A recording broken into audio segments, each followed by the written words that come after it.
জয়গুরু বন্দে পুরুষোত্তমম। পরম প্রেমময় শ্রী শ্রী ঠাকুরের রাতিল চরণে অনন্ত কোটি প্রণাম। শ্রদ্ধেয় দর্শক মণ্ডলী এবং শ্রোতা মণ্ডলী সকলকে আমার ইষ্টানুগ শ্রদ্ধা ভক্তি ভালোবাসা। দূরাগত নিকটস্থ গ্রামবাসী, শহরবাসী এবং আমাদের ভারতবাসী এবং সমগ্র বিশ্ববাসীকে সকলকে আমার ইষ্টানুগ শ্রদ্ধা ভক্তি ভালোবাসা জানাই। আমাদের ঠাকুর অনুকূলচন্দ্র ধর্মের ডালি নিয়ে এসেছেন এবং বিভিন্ন সম্ভার আমার দিকে দিয়ে গেছেন, যেটা আমাদের জীবনের দরকার সেই সমস্ত দিক তিনি বলে গেছেন। তার মধ্যে আমাদের শিক্ষা, দীক্ষা, শিক্ষা, বিবাহ, দাম্পত্য জীবন সব কিছুই যে আমাদের জীবনের সঙ্গে জড়িত। সেই শিক্ষা প্রসঙ্গে আজকে ঠাকুরের আলোচনা করব এবং ঠাকুরের বাণীগ্রন্থ একটু পাঠ করব এবং একটু সঙ্গীতের মধ্যে দিয়ে বুঝাতে চেষ্টা করব। এই যে বর্তমান যুগে আমরা শিক্ষা লাভ করছি, এই শিক্ষার মধ্যে আমাদের অনেক গলতি এবং লক্ষ্য যোজন ফাঁক। সেই ফাঁক থাকার জন্য আজকে সমস্যা সংকুল পরিবেশ। আমরা যখনই এই থেকে ইউনিভার্সিটি থেকে বা বিদ্যালয় থেকে ডিগ্রি নিয়ে যাচ্ছি, তখন আমাদের করে খাবার যোগ্যতা আর থাকছে না। তাই বেকারত্ব প্রচুর বেড়ে চলেছে। চাকরিমুখীনতার জন্যে মানুষের অকর্মণ্যতা দেখা দিয়েছে এবং আমরা বয়স বা সময় আমাদের নষ্ট করে ফেলছি। সেই সময় নষ্ট হয়ে যাচ্ছে, যার জন্য আর জীবনে উত্থান হচ্ছে না। নানা রকম তার জন্য আমাদের মানসিক অবস্থা বিপর্যস্ত হয়ে কেউ কেউ অসৎ উপায়ে রোজগারের জন্যে যাচ্ছে এবং প্রকৃত শিক্ষা না অর্জন করার জন্যে আমাদের একটা খুব বিচ্ছিরি রকম পরিবেশ তৈরি হয়েছে এবং সেই শিক্ষার মানও খুব খারাপ হয়ে গেছে। সেই জন্য ঠাকুর অনুকূলচন্দ্র কীভাবে সেই শিক্ষা ঠিক করা যায় তার বিভিন্ন আলোচনা প্রসঙ্গে, নানা প্রসঙ্গে এবং অনুশ্রুতি ছড়ার মধ্যে দিয়ে ঠাকুর বলেছেন। তারই কিয়দংশ, মাত্র কিয়দংশ, একটা অগাধ সমুদ্র, তার কিয়দংশ আমি একটু পাঠ করে শোনাচ্ছি। শ্রী শ্রী ঠাকুরের নানা প্রসঙ্গের দ্বিতীয় খণ্ডের 147 পৃষ্ঠা একটি ইংরাজিতে বলেছেন ঠাকুর একটু শিক্ষা প্রসঙ্গে। আমার মনে হয় systematic organisation of habits and instincts with the purpose of fulfilling the becoming of life by a graduated active manipulation of behavior may be called education. এই কথাটির মানে অভ্যাস এবং সহজাত প্রবৃত্তির শৃঙ্খল বিন্যাস, যার উদ্দেশ্য হলো জীবনের সার্থকতা লাভ করা এবং যা আচরণের একটি পর্যায়ক্রমিক সক্রিয় এবং পরিবর্তনের মাধ্যমে ঘটে, তাকেই শিক্ষা বলা যেতে পারে। এবং ঠাকুরের এই যে কথাটি ইংরাজিটি, এই ইংরাজির মধ্যে আমরা বুঝতে পারলাম কি, যে আমাদের সার্থক একটা বিন্যাস, সার্থকতা নিয়ে, জীবনের সার্থকতা নিয়ে এবং প্রবৃত্তিগুলো, সহজাত প্রবৃত্তিগুলো সুশৃঙ্খল বিন্যাস, অ্যাডজাস্টেড, নিয়ন্ত্রণ, সেইগুলো আমাদের ঘটাতে হবে। সেই শিক্ষা, এমন শিক্ষা আমাদেরকে অর্জন করতে হবে এবং তাকেই শিক্ষা বলা যায়। তখন আমাদের কিন্তু নিয়ন্ত্রিত জীবন হয়। শ্রী শ্রী ঠাকুর এটি আলোচনা প্রসঙ্গে বলেছেন আরেক জায়গায়। শ্রী শ্রী ঠাকুর বলেছেন, আমাদের এখানে এডুকেশন শিক্ষাটা নিতান্ত ঘরোয়া রকমের। বিএ এমএ পাস করেও এখানকার ছেলেমেয়েরা বুঝতে পারে না যে তারা এডুকেটেড, শিক্ষিত হয়েছে। এখানকার বলতে ওই আশ্রমিক পরিবেশের যে শিক্ষাটা ঠাকুর প্রচলন করেছিলেন, আশ্রমিকভাবে শিক্ষিত হয়েছে। তারা চলবে ফিরবে, কথা কইবে ন্যাংলা রকমের, আপনাকে এক গ্লাস জল দেবে তাও সেইভাবে। একবার কলকাতা থেকে একটি ম্যাট্রিকুলেশন পাস মেয়ে আশ্রমে এসে দেখে যে বিএসসি পাস একটি মেয়ে অজ পাড়াগার মেয়েদের মতো মাথায় কাপড় বেঁধে কালি ঝুলি মেখে হাঁড়ি মারছে। তাকে দেখে কিছুতেই বিশ্বাস করতে পারলো না যে সে অতখানি এডুকেটেড, শিক্ষিতা। এটা এই যে ঠাকুর এই উদাহরণটি দিয়েছেন, যে আদর্শকে ধরার ফলে আমাদের অহংটা এমনই চলে যায়, তখন আমরা সমস্ত কাজকে মূল্য দিই। তাই হাঁড়ি মাজা কাজই হোক আর ঘর পরিষ্কার করা কাজই হোক, সেটা কিন্তু মহৎ। তাই প্রকৃত শিক্ষিত যারা, তারা কাজের লোক হয়, তারা কিন্তু ঠুটো জগন্নাথ হয়ে বসে থাকার লোক হয়নি এবং প্রত্যেকটা কাজই সবাইকে করে নিতে হয়। এই যে ঠাকুরের শিক্ষা ছিল, তাই বিএসসি পাস মেয়েটিকে দেখে তুচ্ছ তাচ্ছিল্য ভেবেছিল ওই ম্যাট্রিকুলেশন, কলকাতার ওই মেয়েটি ম্যাট্রিকুলেশন পাস। তো তারপরে পরে যখন তার সঙ্গে আলাপচারিতায় জানতে পারেন যে উনি বিএসসি পাস, তখন তিনি কিন্তু চমকে গিয়েছিলেন এবং অভিভূত হয়েছিলেন যে এত হায়ার এডুকেটেড হয়েও তিনি কিন্তু এরকম কাজ করছেন, তাকে দেখলে বোঝা যাবে না, তার অহং ফুটে নেই মধ্যে এই আলোচনার মধ্যে। তাহলে প্রকৃত শিক্ষাটা সে অর্জন করেছে। এবার শ্রী শ্রী ঠাকুর আরেকটি 137 পৃষ্ঠায় আলোচনা প্রসঙ্গের তুকের পর দিয়ে ল্যাঙ্গুয়েজের ভাষার সঙ্গে গ্রামার ব্যাকরণ শেখাবার জন্য নতুন ধরনের বই লিখতে হয়, যাতে ছেলেরা সহজেই সব শিখতে পারে। শ্রী শ্রী ঠাকুর তথাকথিত ইউনিভার্সিটি এডুকেশন, বিদ্যালয়ের শিক্ষা, ছেলেদের নর্মাল মোটর সেন্সরি কোঅর্ডিনেশন, স্বাভাবিক চিন্তা ও কর্মের সামঞ্জস্য অনেক কষ্টে ভেঙে তাকে একটা গ্র্যাজুয়েটেড ডিগ্রিধারী ঠ্যাং ভাঙা করে তোলে। ইউনিভার্সিটি থেকে যখন বেরোয় কি করবে কিছুই বুঝতে পারে না এবং সিদ্ধান্ত বলে কিছু থাকে না। ঠাকুর ওই গ্র্যাজুয়েটেড ঠ্যাং ভাঙা মানে আমরা ওই শিক্ষা, ইউনিভার্সিটির বর্তমান শিক্ষা অর্জন করে আমরা কিন্তু ওই গ্র্যাজুয়েটেড ঠ্যাং ভাঙা হয়ে যাচ্ছি। আমরা কোনো কিছু করে খাবার বুদ্ধি আমাদের গজাচ্ছে নি, কেননা সেখানে প্রকৃত শিক্ষা বা হাতে কলমে শিক্ষা না থাকার জন্যে তখন আমরা কিন্তু সর্ষে ফুল দেখি চোখে। সেইটাই বলছে ঠাকুর, সিদ্ধান্ত বলে কিছু থাকে না। প্রিন্সিপাল ওর আইডিয়াল, নীতি বা আদর্শ বলে কিছু থাকলেই এমনি, না থাকলেই এমনি হয়। প্রিন্সিপাল অফ আইডিয়াল, নীতি বা আদর্শ কিন্তু একটা আইডিয়া, ভাবনা, কয়েকজন মানুষ চরিত্র বলে, কিন্তু একটা চরিত্রবান মানুষ সামনে না থাকলে চলা বা বিবেচনা ঠিক হয় না, তাই চরিত্রই গঠন করে না। মেরি ম্যাকডোলিনের কথা ভাবো তো দেখি, তার আগের জীবন কেমন ছিল, কিন্তু ক্রাইস্টকে যখন সবাই ডিনায় অস্বীকার করলো তখন কিন্তু সে একলাই তাকে আঁকড়ে ধরেছিল। পরে যখন শিষ্যরা দেখলো আসর জমে উঠেছে, গা ঢাকা দিয়ে থাকলে পস্তাতে হবে, তখন একজন খাতা গামছা বগলে নিয়ে অমুক সেন্ট তমুক সেন্ট নাম নিয়ে বের হলো। তা সত্ত্বেও মেরি ম্যাকডোলিনের চরিত্র বলতে হবে। তাহলে মেরি ম্যাকডোলিন তিনি কিন্তু সমাজে অখ্যাত কুখ্যাত ছিলেন। তিনি যিশুর সংস্পর্শে এসে যিশুকে ভালোবেসে তিনি যেভাবে মানে সত্যের জন্যে বহু দুঃখ ভোগ করে লড়াই করেছিলেন, সেইটাই ঠাকুর তুলে ধরেছেন। তাই এমনতর জীবন্ত আদর্শ না থাকলে ওই মেরি ম্যাকডোলিনের মধ্যে, আমাদের মধ্যে, তো আমরা ওইভাবে কিন্তু আমরা আমাদের মার্জন করতে পারবো নি এবং সৎসন্দীপনা নিয়ে আমরা কিন্তু অখণ্ড ব্যক্তিত্ব নিয়ে জেগে উঠতে পারবো না। সেই জন্য ঠাকুর এই উদাহরণটি দিয়েছে।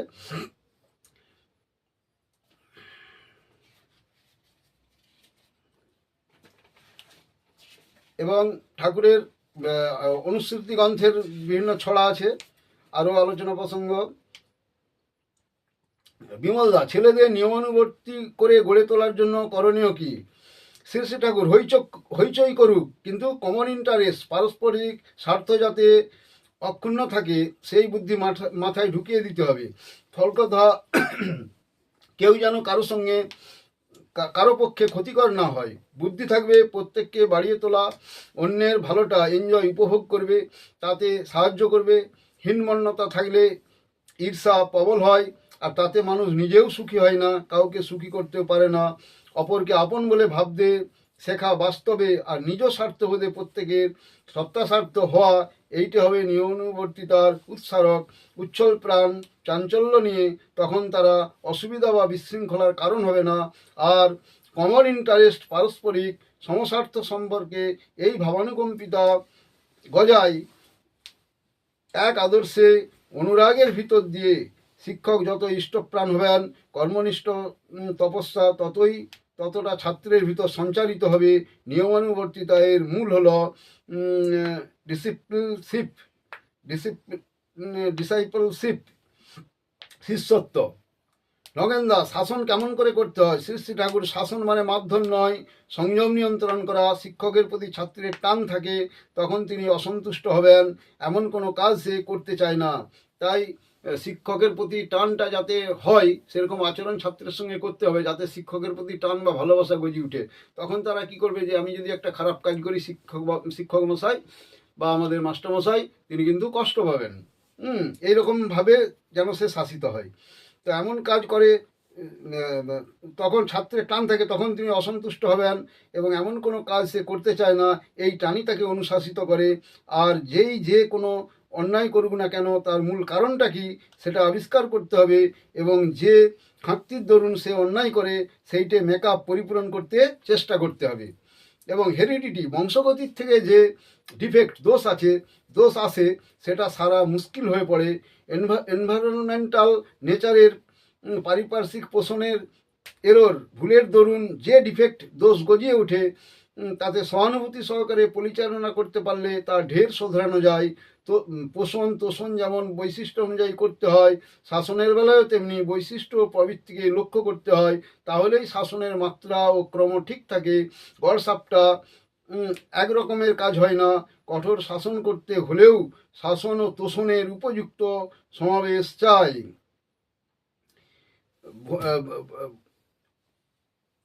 ভূদেবদা মুখার্জি, কঠিন বিষয়গুলি কেমন করে সহজ করে তোলা যায়। শ্রী শ্রী ঠাকুর, সাহিত্য, ইতিহাস, বিজ্ঞান, ভূগোল, স্বাস্থ্যতত্ত্ব ইত্যাদি বিষয়ের উপর যদি রকমারি ফিল্ম, চরিত্র, ড্রামা, নাটক ইত্যাদি করা যায় ভালো হয়। আর যে কোনো বিষয়ে ছাত্রদের পড়াশোনা কেন, তার একটা ডোমেস্টিক নাটকীয় অভিব্যক্তি যদি এমন করে দিতে পারো যে ছেলেদের তা ভালো লাগা ছাড়া উপায় থাকবে না, তখন দেখবে দুরূহ বিষয়গুলি তাদের কাছে সহজ হয়ে উঠবে। আর বাস্তব জীবনের সঙ্গে সব কিছু যোগ দেখিয়ে দিতে হয়। তো এই যে ঠাকুরের এই এত সব বলা আছে, আরও বলা আছে অনুস্মৃতি গ্রন্থে ছড়ার আকারে ঠাকুর কিছু ছোট ছোট তুকের মধ্যে দিয়ে দিয়েছেন, যে অনুস্মৃতি থেকে যে আচার্য নাই অনুরতি শিখতে যাচ্ছে কি, শ্রদ্ধা প্রশ্ন সঙ্গ সেবায় শিক্ষা ছাড়া সব মেকি। তাহলে আচার্য নাই অনুরতি, আচার্য মানে শিক্ষকের প্রতি আমাদের টান বা ভালোবাসা নেই। শিখতে যাচ্ছে কি, শ্রদ্ধা প্রশ্ন সঙ্গ সেবায় শিক্ষা ছাড়া সব মেকি। আর শ্রদ্ধা প্রশ্ন সঙ্গ সেবা যদি না থাকে, শিক্ষা ছাড়া সব মেকি, এগুলো মানে ভুলে পর্যবসিত হয়। শিক্ষা যেতায় শ্রমের সাথে, আদর্শ শিক্ষা জানিস তাতে। শিক্ষা করতে গেলে যে আমাদের শ্রম করতে হয় এবং তাতে বুদ্ধি খাটাতে হয়, মাথা খাটাতে হয়, কায়িক শ্রম দিতে হয়, সময় দিতে হয়, সেই জিনিস যদি না থাকে আদর্শ শিক্ষা যেতায় শ্রমের সাথে, আদর্শ শিক্ষা জানিস তাতে। শ্রম দ্বারা যে শিক্ষা হয় সেটাই ঠিক শিক্ষা, ফাঁকি দিয়ে কোনো শিক্ষা হয়নি। অভ্যাস ব্যবহার ভালো যত, শিক্ষাও তার জানিস তত।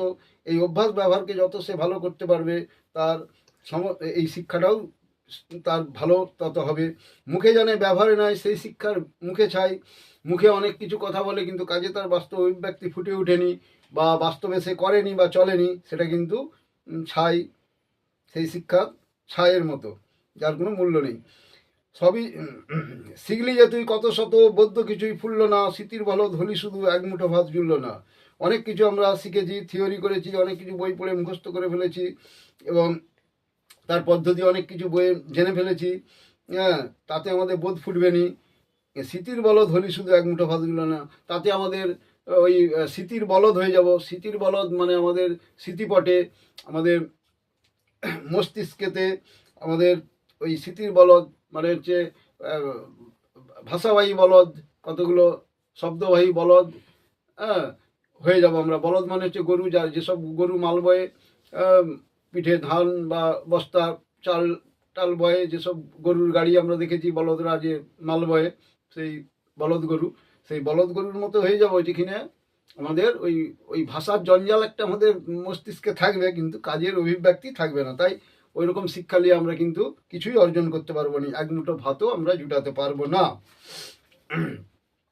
দায়িত্ব ভরা যা কিছু তার সবার সেরা শিক্ষকতা, ইষ্টনিষ্ঠ স্বভাব ছাড়া অধ্যাপনা বর্বরতা। তাই শিক্ষকদের উদ্দেশ্যে বলছে, দায়িত্ব ভরা যা কিছু তার সবার সেরা শিক্ষকতা। দায়িত্ব ভরা যত কাজ আছে, এবং সেই সমস্ত কাজের মধ্যে এই শিক্ষকতা হচ্ছে সবচেয়ে ভালো কাজ, সবার সেরা কাজ। তো এই শিক্ষকতা বা অধ্যাপনা করা, এটা হচ্ছে সবার সেরা কাজ। এই সেরা কাজ যদি সে ইষ্টনিষ্ঠ না হয়, ইষ্টেতে যদি সমর্পিত না হয়, ইষ্ট অনুসরণকারী না হয়, ইষ্টের রঙে সে জীবনকে যদি রাঙিয়ে তুলতে না পারে, তার কিন্তু অধ্যাপনা বর্বরতা। তার সেই অধ্যাপনায় কোনো ছাত্রের প্রাণ জাগাতে পারেনি, এবং কোনো খারাপ ছাত্রকে ভালো করতে পারেনি। ভালো ছাত্র থাকলেও খারাপ হয়ে যায় যদি শিক্ষকের দোষ থাকে, ত্রুটি থাকে, চারিত্রিক গোলমাল থাকে। তাই চারিত্রিক গুণ আদর্শকে ধরে তারা যদি করতে পারে, তবেই তার অধ্যাপনা ঠিক হয়। নাহলে ভালো ছাত্রও খারাপ হয়ে যাবে। যেমন খারাপ ডাক্তারের হাতে আমরা যদি পড়ে যাই, সিস্টেমে যেটুকু ভালো আছে সেটুকুও খারাপ করে দেবে। একটা ভালো করতে গিয়ে সবটাই খারাপ করে দেবে। তো ইষ্টনিষ্ঠ যদি মাস্টারমশাই না হয়, শিক্ষক বা অধ্যাপক, তিনি কিন্তু ওই আপনার ভালো ছাত্রকেও খারাপ করে দিবে, ভালো ছাত্রও খারাপ হয়ে যাবে।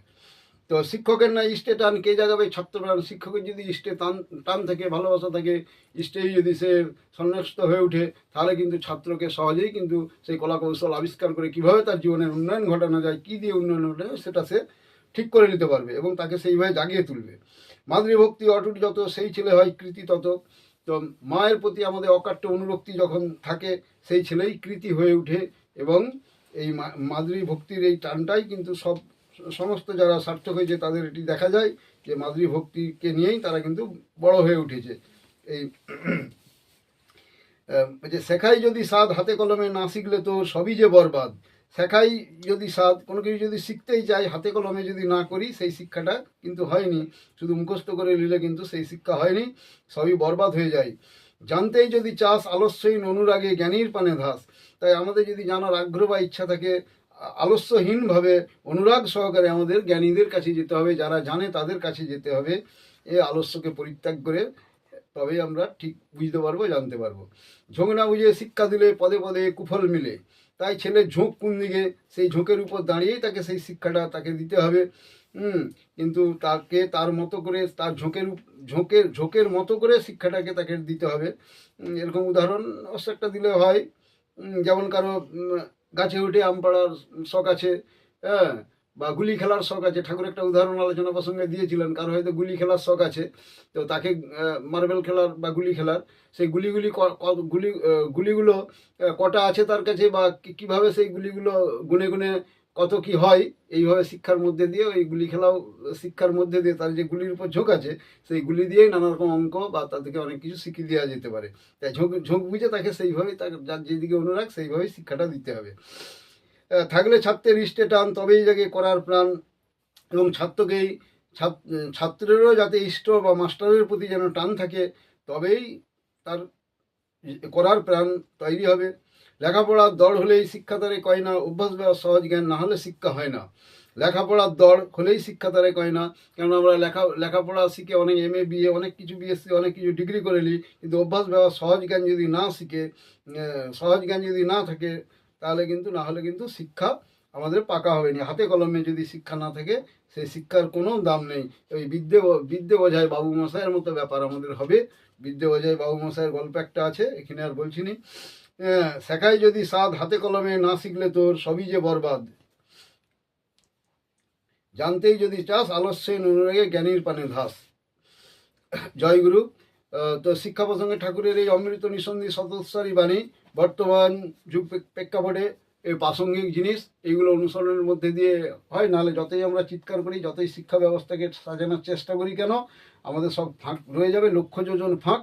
আর ঠাকুর অনুকূল চন্দ্রকে ধরে আমাদের এই বর্তমান যুগ পুরুষোত্তম আমাদের জীবনের যে লক্ষ যোজন ফাঁক আছে, সেই ফাঁকগুলোকে যদি না পূরণ করে গোড়া থেকে ঠিকভাবে শুরু করতে পারি, তাহলে গোড়া কেটে ডগায় যতই জল ঢালি, আমাদের কিন্তু কোনো সুরাহাই হবে না। তাই ঠাকুর অনুকূল চন্দ্রকে অনেকেই নিন্দা টিন্দা করে, ইষ্টভীতি করতে হয়। তিনি নাকি অনেক বিয়ে করেছে, এইসব ভুলভ্রান্ত প্রচার করে অনেকে। ঠাকুর অনুকূল চন্দ্র দুটো বিয়ে থা করেছিলেন, এবং তিনি বিয়ে করেননি, তার মা এবং তার স্ত্রী, যে প্রথম স্ত্রী ছিলেন, এবং ভক্তরা মিলে তার বিবাহের ব্যবস্থা দিয়েছিলেন। তার ইতিহাস আছে, এবং ভক্তরা থেকে বিবাহ দিয়েছিলেন, তাই তিনি করেছিলেন, এবং ভক্তদের অনুরোধে করতে বাধ্য হয়েছিলেন। তো তাকে কালিমালিপ্ত করার জন্য কেউ বলে 6-7টা বিয়ে করেছে, কেউ বলে 30টা বিয়ে করেছে, কেউ বলে 40টা বিয়ে করেছে। তো আগের পুরুষোত্তম যারা আছেন, শ্রীকৃষ্ণ টিকৃষ্ণ, তাদেরও একাধিক বিবাহ ছিল। দশরথ পিতা রামচন্দ্রের পিতা দশরথেরও একাধিক বিবাহ ছিল। তো এগুলো সব শাস্ত্রের বিধান মাফিক। আমাদের মতো সাধারণ মানুষের বিয়ে নয় যে আমরা বিয়ে করার জন্য যেমন পাগল হয়ে ছুটি, এনারা কিন্তু তা নন। এনার দিকে মেয়েরা যোগ্য মনে করে বরণ করেন। হ্যাঁ, তাই তিনি সকলের বরণীয়, এবং বহু নরনারী, তার সঙ্গে হয়তো দৈহিক সম্পর্ক হয়নি, তাকে কিন্তু আমরা বরণ করে নিয়েছি, সকলেরই আমাদের জীবন স্বামী তিনি। তো তার দুটো বিয়েই আমরা জানি। কেউ বাণীর গ্রন্থকে উল্টি দিয়ে বা বাণীতে কোনো রকম প্রিন্ট করে দিয়ে 6-7টা বিয়ে বলে উল্লেখ করে দেখাচ্ছে। কেননা এই যে ঠাকুর অনুকূলচন্দ্র আজকে প্রথম বিশ্বযুদ্ধ, দ্বিতীয় বিশ্বযুদ্ধ পার করে ঠাকুর অনুকূলচন্দ্র বর্তমানে আমরা তৃতীয় বিশ্বযুদ্ধের দৌড় গড়াই। বহু লোক কালিমালিপ্ত করার জন্য ঠাকুরকে বিভিন্নভাবে চেষ্টা করেছিল, সব ব্যর্থ হয়েছে এবং তারা পরাভূত হয়েছে। হ্যাঁ, পরাভূত হয়ে তাদের অস্তিত্ব বিপন্ন করে তুলেছে। তাই বলি, ভালো করে বুঝুন, জানুন, তারপরে ঠাকুরের সম্পর্কে কথা বলুন। এবং এই ঠাকুর বর্তমান এই ঠাকুরের না জেনে ঠাকুর সম্পর্কে নানা রকম উক্তি বা উদ্ধৃতি দিতে যে নিজের জীবন এবং আরও 5 জনের, 10-এর এবং দেশের জীবন নষ্ট করবেন নি। তাই তাদের দিকে অনুরোধ করছি, ভালো করে বুঝুন, জানুন। সকলেরই এই ভুল ভেঙে গেছে, বহু লোকের ভুল ছিল, মানুষ উপর দেখে তাদের নানা রকম ভ্রান্ত ধারণা ছিল, তারা গভীরে ঢুকে তাদের সেই অনেক ভুল ভেঙে গেছে, তারাই এখন ইষ্টনিষ্ঠ হয়ে উঠেছে, ভালো হয়ে উঠেছে। এরকম ভুরি ভুরি উদাহরণ আছে। তাই ঠাকুর অনুকূলচন্দ্র একদিনের ঠাকুর নয়, আজকের ঠাকুর নয় যে কালকে ঘর ঢুকে গেছে। একবারে প্রথম বিশ্বযুদ্ধ থেকে একবারে 1295 থেকে আপনার একবারে এ পর্যন্ত তার জীবদ্দশা এবং তার ভক্ত শিষ্য বর্তমানে তার আবির্ভাবের পর থেকে তো এই ভক্ত শিষ্যরা যেভাবে তার প্রচার প্রসার ঘটাচ্ছে এবং সকলকে মানুষ অনুসরণ করে উপকৃত হচ্ছে, এগুলো আমাদের বুঝতে হবে, জানতে হবে, বিজ্ঞানসম্মতভাবে কতটা শ্রী শ্রী ঠাকুর অনুকূলচন্দ্র প্রাসঙ্গিক। আমি একটি সঙ্গীত করে আজকের বক্তব্য শেষ করব। জয়গুরু।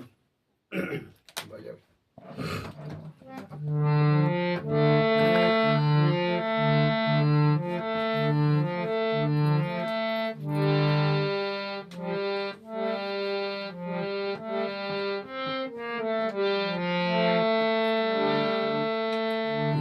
আমার ইষ্ট তোমার ইষ্ট সবাকার, সবার প্রাণে আছেন তিনি হয়ে একাকার। ইষ্ট আমার ইষ্ট তোমার ইষ্ট সবাকার, সবার প্রাণে আছেন তিনি হয়ে একাকার। ইষ্ট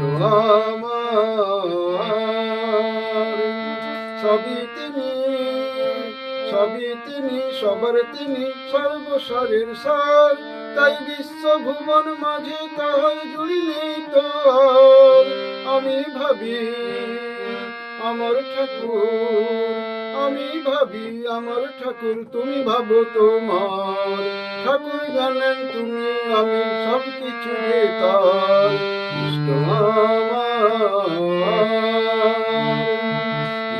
আমার ইষ্ট তোমার ইষ্ট সবাকার, সবার প্রাণে আছেন তিনি হয়ে একাকার। ইষ্ট আমার দীক্ষা দিয়ে শিক্ষা দিয়ে দক্ষ করেন সবে, 5 বারণ এমন মন্ত্রকে দিয়েছেন কবে। তাই তো ঠাকুর প্রভু তুমি, তাই তো ঠাকুর প্রভু তুমি ইষ্ট সবাকার। তাই তো মোরা তোমায় জানাই ভক্তি নমস্কার। ইষ্ট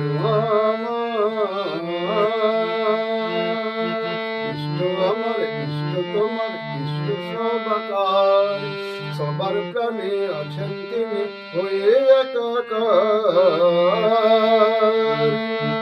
ইষ্ট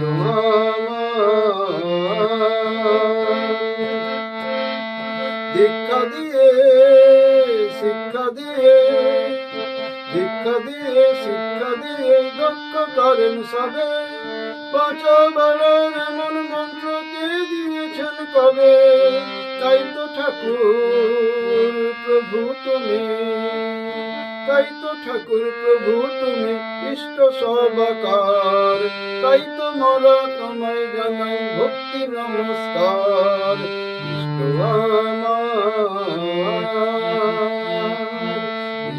আমার ইষ্ট তোমার ইষ্ট সবাকার, সবার প্রাণে আছেন তিনি হয়ে একাকার। সবই তিনি সবার তিনি, সবই তিনি সবার তিনি সর্বসারের সার। তাই বিশ্ব ভুবন মাঝে তার জুড়ি নেই তো আর। আমি ভাবি আমার ঠাকুর, আমি ভাবি আমার ঠাকুর, তুমি ভাবো তোমার ঠাকুর। জানেন তুমি আমি সব কিছু যে তার।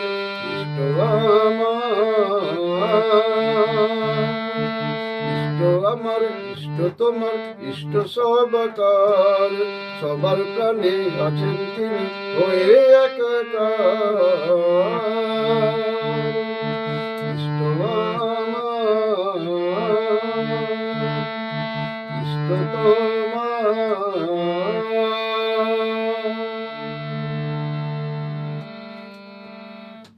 জয় গুরু। বন্দে পুরুষোত্তম। সকলের সুদীর্ঘ জীবন এবং ইষ্টময় জীবন কামনা করে এখানেই রাখছি। জয় গুরু।